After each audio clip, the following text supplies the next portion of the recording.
এবার একটা চামচের সাহায্যে একটু এইভাবে ডুবিয়ে দেব। রুচি রান্না কিচেনে সবাইকে স্বাগত জানাচ্ছি। চলে এসেছি একটা নতুন পর্বে। প্রথমে উনানে আমি একটি কড়াই গরম হতে বসিয়েছি, আর এখানে আমি দিয়ে দিচ্ছি সামান্য একটু জল। এবার এই জলের মধ্যে আমি দিয়ে দিচ্ছি গুড়। এখানে পাটালি গুড় নিয়েছি আমি। এবার পাটালি গুড়টা জলের মধ্যে দিয়ে দিচ্ছি। জলটা না দিলেও চলতো, কিন্তু কড়াইতে যাতে লেগে না যায় সেই জন্য আমি জলটা দিয়েছি সামান্য 3-4 চামচ মতো। গুড়টা আমি একটু ফুটিয়ে নিলাম। এবার আমি এখানে দিয়ে দেবো নারকেল। এখানে আমি একটা নারকেল কুড়িয়ে নিয়েছি, সেটা দিয়ে দিচ্ছি। এবার নারকেল কোড়াটা গুড়ের সঙ্গে ভালো করে মিশিয়ে নেব। নারকেলের পুরটা আমার তৈরি করে নেওয়া হয়ে গেছে। এবার এটাকে নামিয়ে নেব। নারকেলের পুরটা নামিয়ে ঠান্ডা করে নিয়েছি। উনানে আমি কড়াই বসিয়ে দিয়েছি। এবার দিয়ে দেবো দুধ।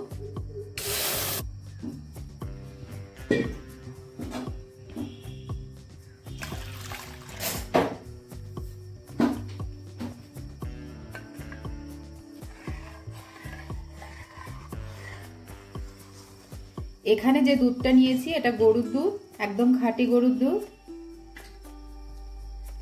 আর এর মধ্যে আমি দিয়ে দিচ্ছি এলাচ। 3টে এলাচ দিয়ে দিলাম, এটা ফাটিয়ে দিয়েছি।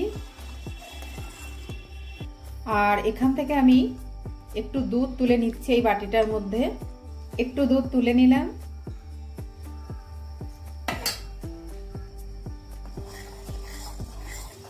এইভাবে বারে বারে নেড়ে নেড়ে দুধটাকে ঘন করে নিতে হবে।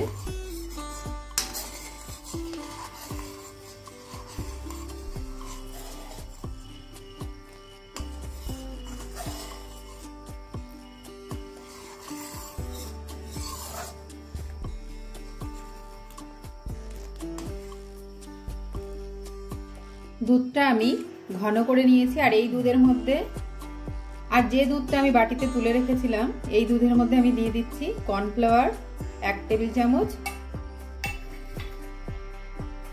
কর্নফ্লাওয়ারটাও একটু এই দুধে গুলে নিচ্ছি আমি বাটিটা।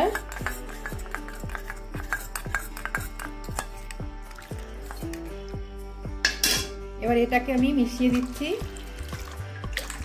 এই দুধে মিশিয়ে দিলাম কর্নফ্লাওয়ারটা।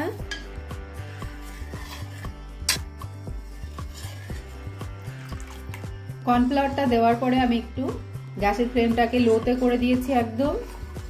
আমি চামচটা উঠিয়ে নিচ্ছি।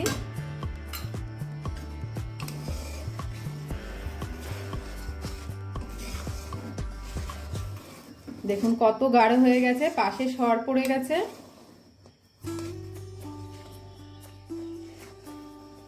দুধটা ঘন হয়ে এসছে।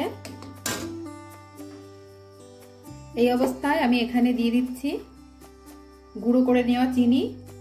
এখানে চিনি গুঁড়ো করে নিয়েছি, সেখান থেকে আমি 2 চামচ দিয়ে দিলাম।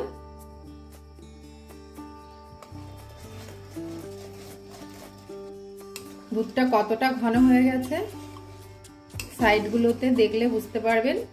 সাইডের অংশটা হলুদ হয়ে এসছে। এই অবস্থায় আমি এটাকে নামিয়ে নেব। নামিয়ে ঢেলে নিচ্ছি। এবার একটা বাটিতে আমি একটু ময়দা নিয়ে নিয়েছি, আর এতে আমি একটু জল দিয়ে দিচ্ছি। সামান্য জল দিলাম। এটাকে আমি একটু গুলে নিচ্ছি জল দিয়ে।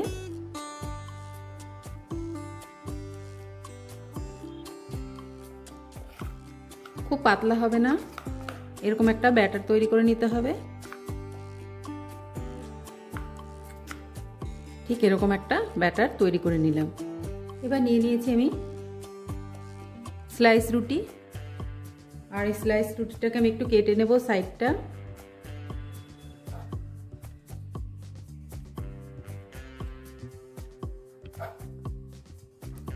রুটিগুলো সব কেটে নেওয়া হয়ে গেছে। এবার একটা করে রুটি নিয়ে আমি এইভাবে একটু বেলে নেব।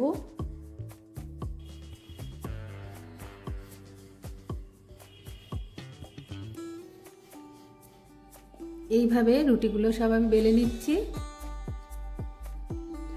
সব রুটিগুলো আমার বেলা হয়ে গেছে। এবার আমি পুরটা নিয়ে নিয়েছি, আর এই পুরটা থেকে আমি একটুখানি পুর এর ভেতরে দিয়ে দেব।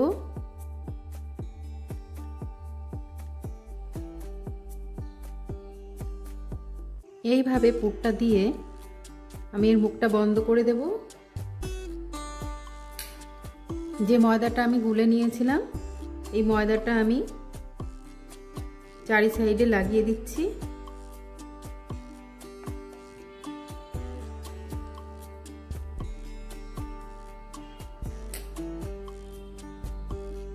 এইভাবে ময়দাটা দিয়ে মুখটা বন্ধ করে দেব।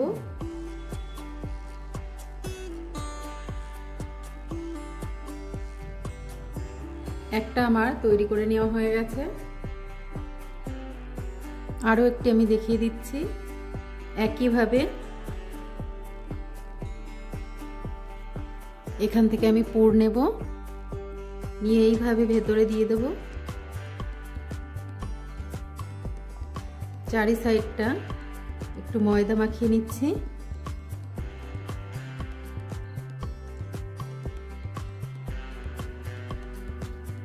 তারপরে এইভাবে ভাঁজটা দিয়ে নিচ্ছি, আর মুখটাকে এইভাবে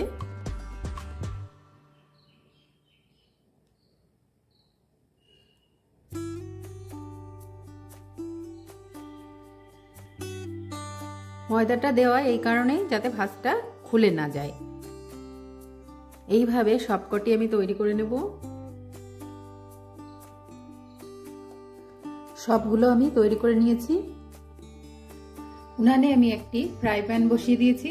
এবার এতে আমি দিয়ে দিচ্ছি ঘি।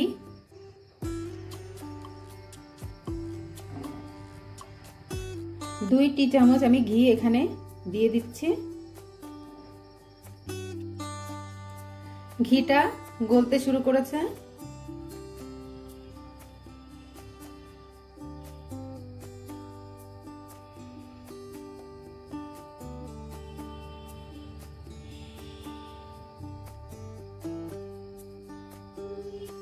ঘিটা গলে গেছে, এবার আমি এক এক করে এখানে দিয়ে দিচ্ছি।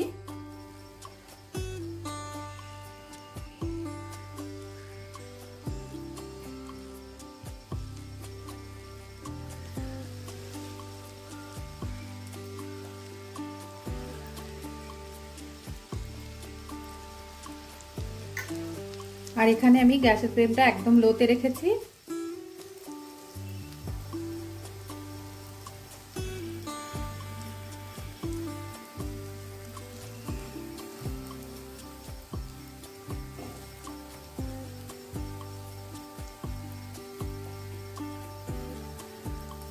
এবার উল্টে দেব।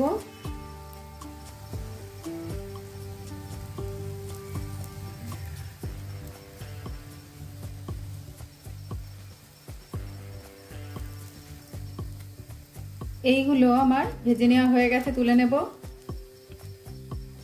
বাকিটাও আমি একইভাবে ভেজে নিচ্ছি। এবার আমি যে মালাইটা তৈরি করে রেখেছিলাম সেটা আবার উনুনে দিয়েছি। এটা একটু গরম করে নেব।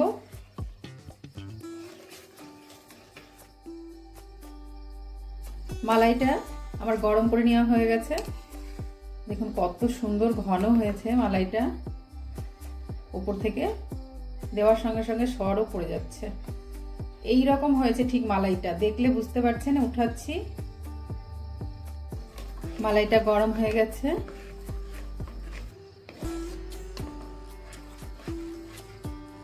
এবার এই গরম মালাইয়ের মধ্যে এক এক করে বানিয়ে রাখা পিঠাটা আমি দিয়ে দিচ্ছি।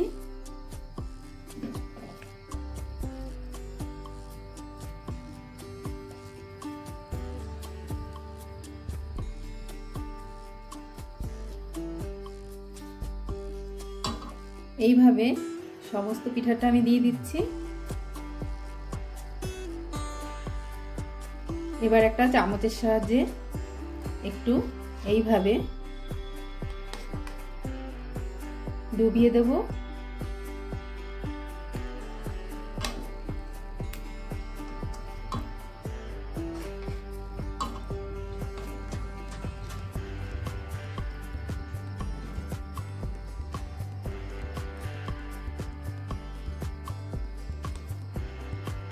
ব্যাস তৈরি হয়ে গেল আমার পিঠা। এবার এটা নামিয়ে নেব। নামিয়ে পরিবেশন করে নিয়েছি, আর উপর থেকে আমি একটু কাজু বাদাম কুচি করে দিয়েছি। দেখুন বন্ধুরা, এরকম সুন্দর নরম হয়েছে। আর এই পিঠাটা খেতেও যেমন সুন্দর হয়েছে তেমনি নরমও হয়েছে। পিঠার রেসিপিটা যদি ভালো লাগে লাইক, শেয়ার, কমেন্ট করবেন, চ্যানেলটা সাবস্ক্রাইব করে সঙ্গে থাকবেন। আজকের মতো এই পর্যন্ত। সবাই ভালো থাকবেন, সুস্থ থাকবেন। নমস্কার।